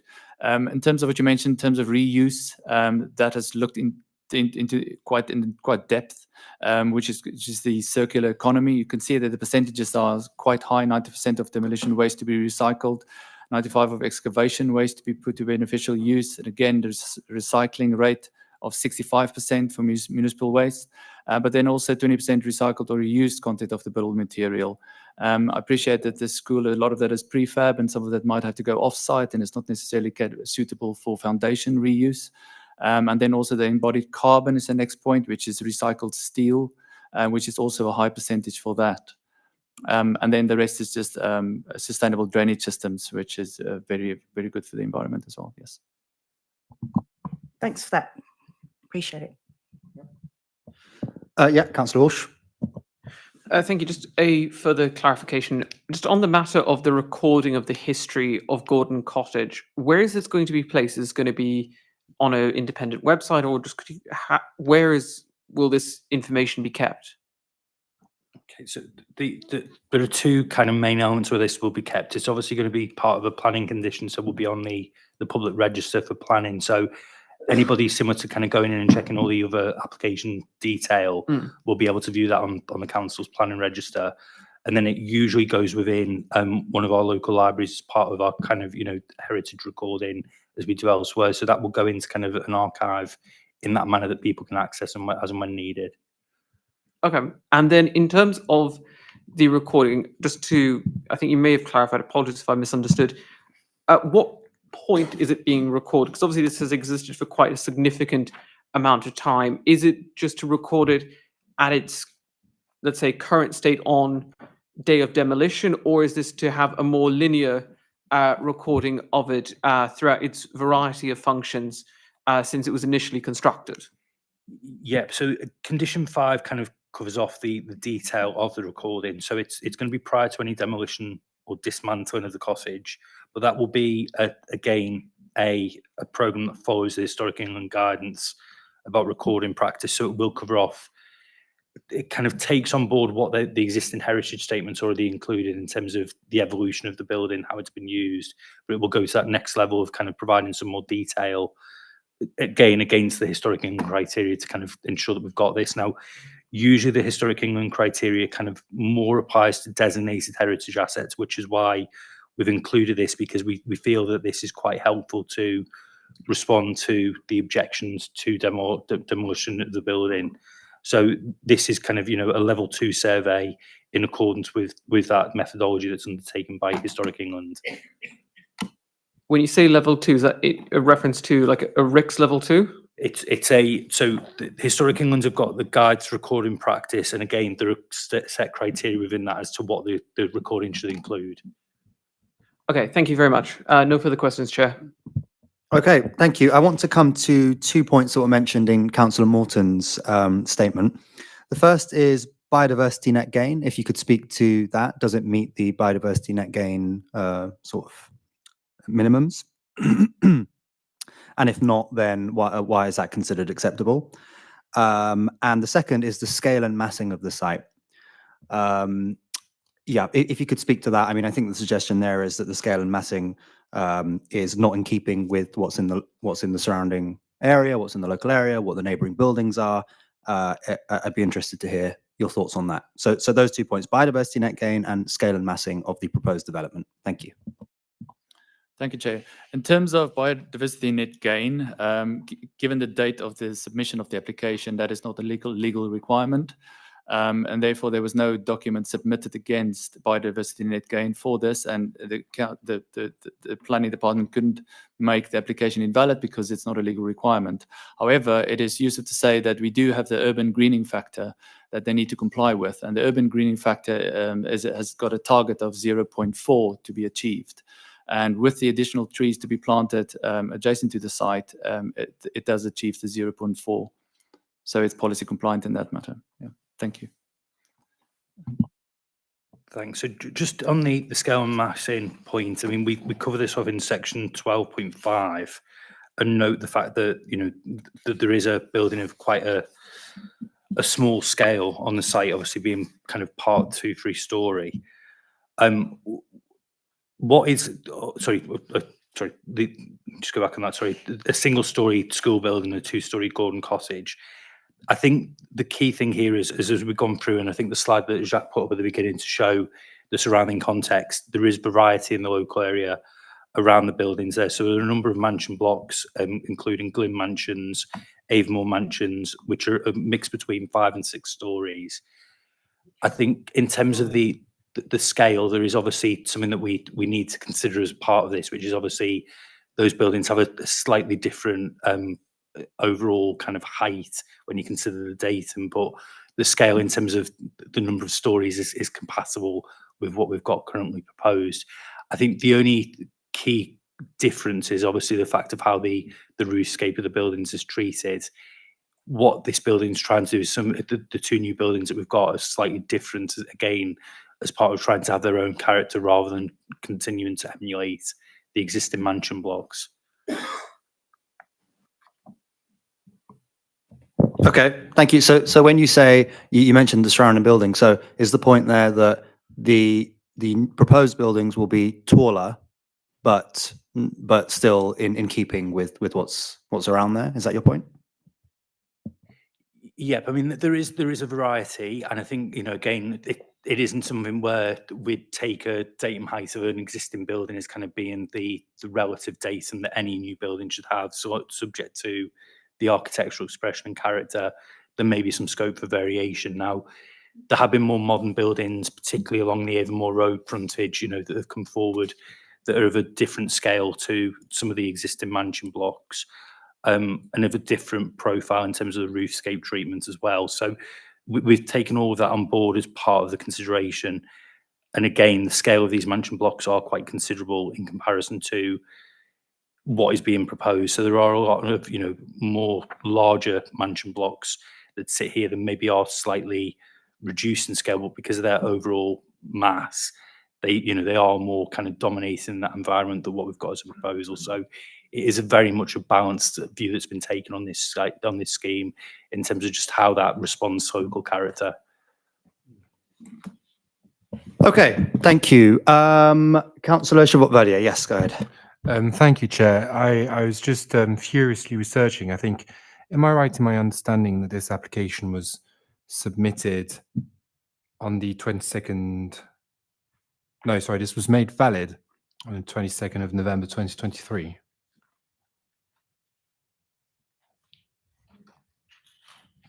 Correct, yes. Yeah. Therefore, if I'm correct, the biodiversity element is something that was a requirement created by the Levelling Up and Regeneration Act 2023. Is that right? I believe so, yes. Yes, so that received royal assent on the 26th of October. So because they had, as with anything in the law, there is a tolerance period. This application was essentially made at a time when this wasn't law. So I think I wanted to raise that point so we have an informed debate and sort of close that. I wanted to come back. I'll just come in, sorry, Councillor. I think legal would like to come in on that. Would you like to make a comment? No, that's absolutely right. So there were transitional provisions introduced and they set a date. So it's only applications after April 2024 to which those requirements apply. So that's absolutely right, Councillor. Thank you. Thank you, Chair. I wanted to go back to the topic of engagement. And I think going back to what this is all really about, our most important stakeholder, which isn't, you're not sitting around the table or in the room, and that's children. You talk about a stakeholder group, the school stakeholder engagement section of the report on page 69. You mention of 2, which I assume are facilitation companies called Articulate Architecture and Walters and Cohen. You talk about feedback collected from and disseminated back to teachers, pupils. I wondered if you could tell us more about what that involved.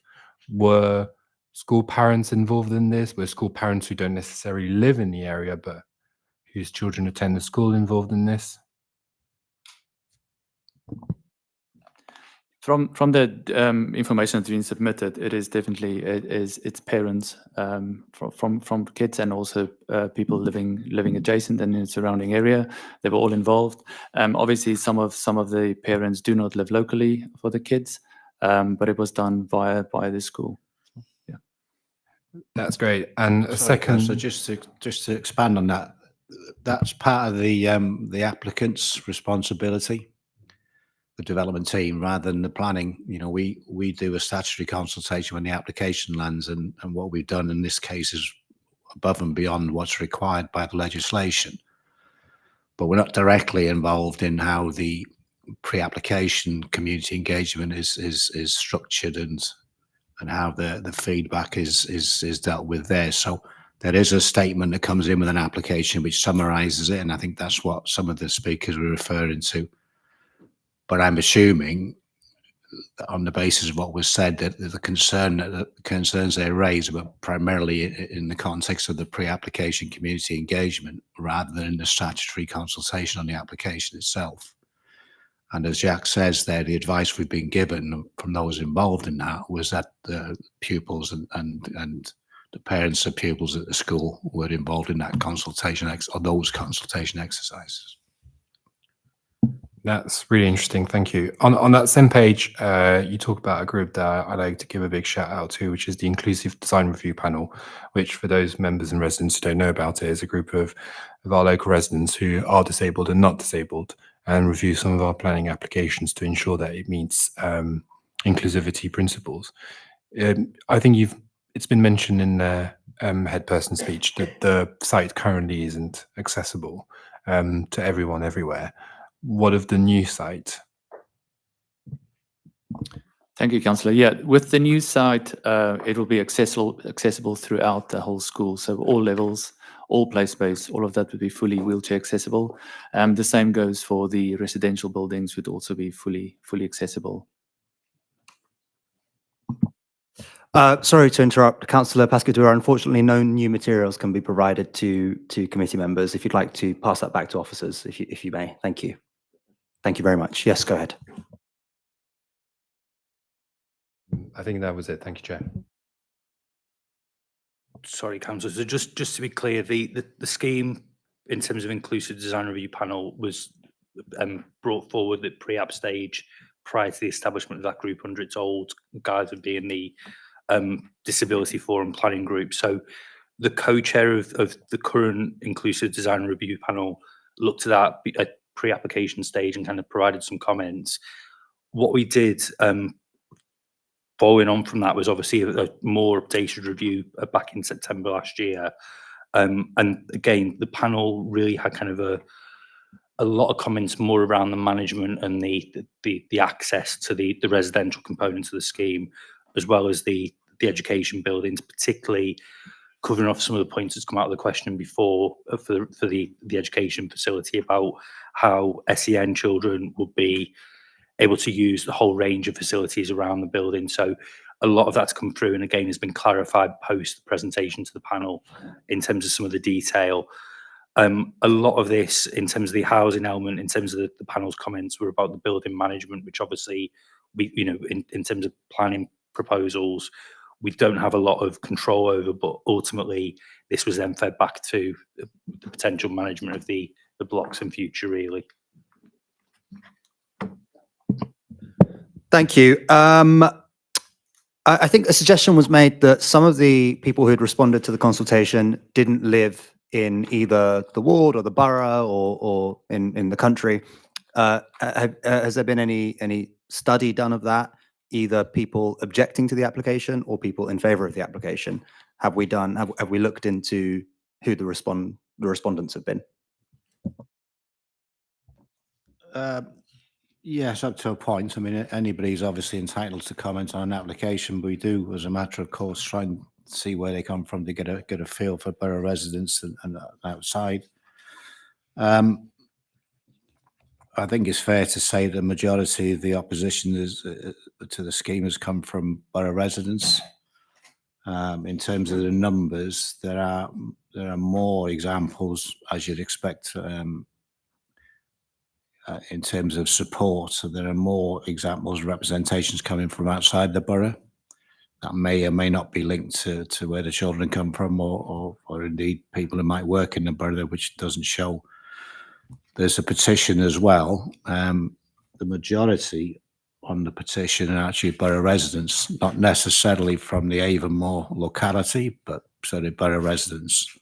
So, as you'd expect in most large applications, there are representations from within the borough and from outside. I think if you're looking at how they're split, you'd expect more of the opposition to be more localised, and that seems to be the case. There are some objections outside the borough. Most of them are related to the area of the school, etc. If you're looking at a comparison with those in support, they're perhaps more widespread amongst borough residents, you know, as far afield as Shepherd's Bush and Fulham, although there are local ones as well. So, I mean, that's obviously not scientific, but that's the position we're in. I think the report summarises the overall numbers.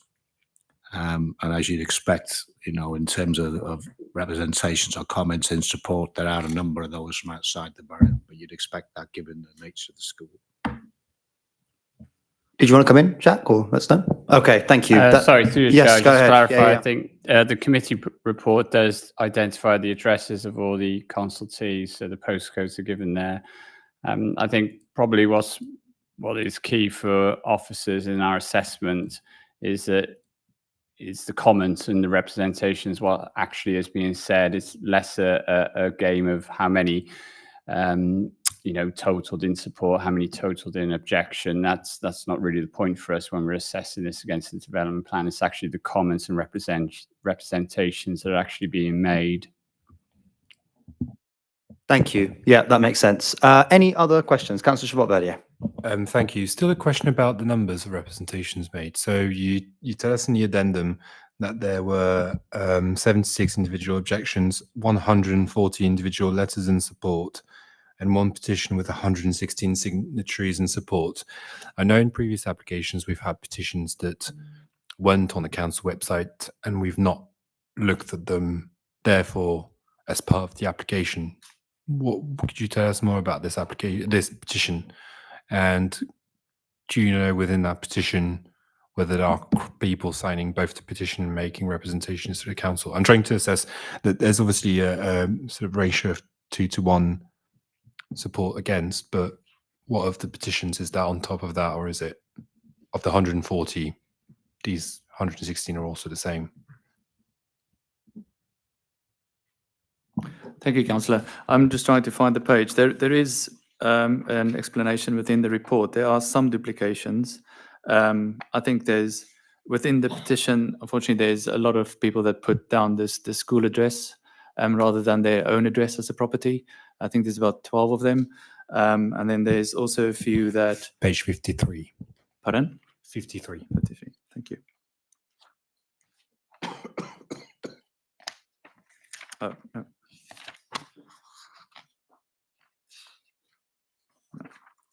So there's a section that actually explains the duplication, but nevertheless, there are within the petition that was submitted, there are some duplication of signatories on the petition itself, and then there's, like I said, there's quite a few that use the school address, but then there's also I might be wrong with the number 12 or so that has written in additional outside of the petition. They've also written in individual letters in support.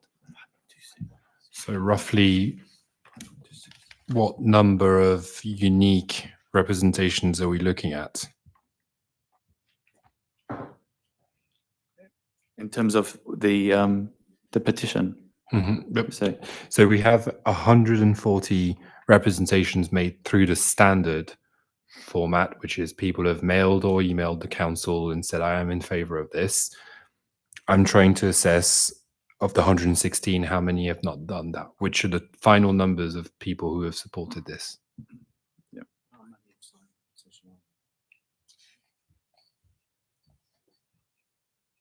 Yeah, I think it's 96. I just kind of a number, but there is a number that stipulates that. So if you deduct 106 from the 116, the duplications within the petition, and then also the people that has duplicated by writing in additional letters, I think it's around about 96. I can't find a figure now, but it's in the report.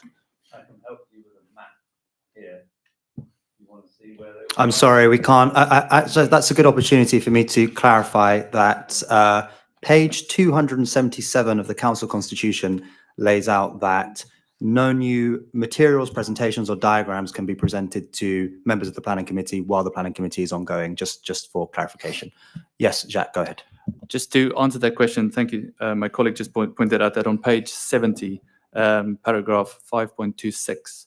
I just clarified there the duplication of the signatories and the number of people that's also sent in separate representations. So the petition represents 84 properties. Okay, thank you. That is helpful. Okay, any other questions? Yes, Councillor Pascal-Touberry. Thank you very much. Just a quick one from me on the finances. Obviously, this makes a deficit on paper of, I think, 12.6 million. And I noticed that it has a more than usual high proportion of affordable housing, which we may take a view on that is objectively a good thing.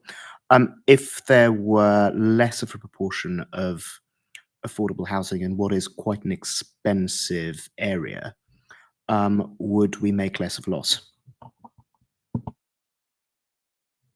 Just to be clear on the policy side, the minimum requirement of affordable is 50% here because it's council-owned land. So we're marginally above that in terms of the habitable rooms at 50.5. But yeah, I mean, we wouldn't be targeting anything less than 50%. We couldn't. It wouldn't be policy compliant otherwise. Understood.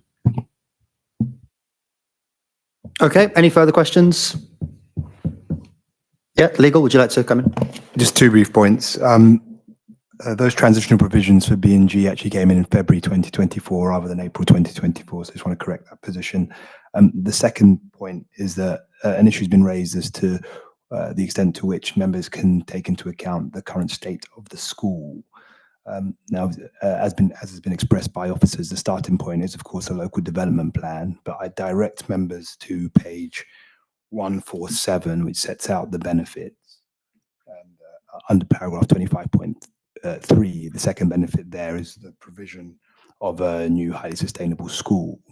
And there's nothing in law that precludes members from, when determining the weight to be attached to that benefit, taking into account the current state of the school. Okay, so just so I understand clearly, so we can take into account the current state of the school when making our decision? Yeah, there's nothing in law that prevents you when you're looking at the weight to be attached to that particular benefit, which you're being asked to consider as part of the planning balance of taking into account the state of the school. Okay, great. Thank you very much. Thank you. Do we have any final comments, questions to officers? No? Okay. Sorry, Chair. I would yes, just go add, ahead. because it is just to clarify as well from the officer's point of view, and we've detailed it in the committee report, is that we were advised by the applicant as part of the application that the school was currently outdated and inadequate for optimising education and learning, and the cost to improve it would be prohibitive and not sustainable. We had no reason to question or doubt that, and indeed you've heard from the head teacher this evening. So the point being, though, for us is that because there was no loss of school, we weren't testing the viability of the existing school because it was being re-provided to improve facilities. That was sufficient to meet the key policy around community facilities and protecting and enhancing them. Okay, thank you. Any final comments? No, no questions? Okay. In that case, we'll move on to voting. First, we'll vote on whether recommendation 1 in the report is agreed, and the recommendation 1 is on page 11. Councillor Souslous, for, against, or not voting? For. Councillor Walsh? For. Councillor Trey? For. Councillor Chabot-Verdier? For. Councillor Pascal-Touberry? Against. And I'll be voting for, so recommendation 1 has been approved. Now we move on to recommendation 2, which is also on page 11. Councillor Souslous? For. Councillor Walsh? For. Councillor Trey? For. Councillor Chabot-Verdier? For. Councillor Pascal-Touberry? For. And I'll also be voting for. And finally, we move on to recommendation 3, which is also on page 11. Councillor Souslous? For. Councillor Walsh? For. Councillor Trey? For. Councillor Chabot-Verdier? For. Councillor Pascal-Touberry? For. And I'll also be voting for. So that application has been approved. Thank you very much, everyone, for your time, for attending, and for officers for answering our questions. The draft minutes of this meeting will be published on the council website shortly. These will be formally approved at our next meeting on the 3rd of December 2024. If anyone has any questions concerning the application in the meantime, please contact the case officer in the application report. Thank you very much. Good evening.